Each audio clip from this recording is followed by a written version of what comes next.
On our third day, Paul showed us how to raise the downwind pole, since most of our passage would be downwind. We then raised the anchor and sailed up the Sir Francis Drake Channel to the Virgin Gorda, or the Large Virgin, named by Christopher Columbus. On the way, we crossed paths with the second southerly 48, built right after Paul and Charles. We enjoyed videoing one another.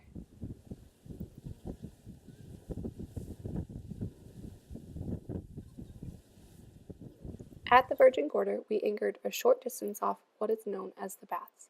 You cannot land a dinghy on the beach at the Baths. Thus, in order to explore, you have to get close with a dinghy and swim the rest of the way. We then hiked through the Baths.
At the end of the hike through the Baths, you end up at Devil's Bay.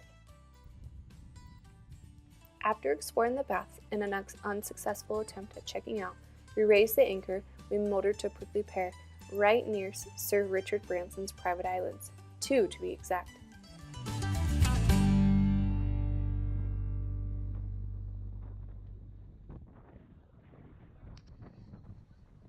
This would be our last full night's sleep before we headed out to sea for our 3-day passage.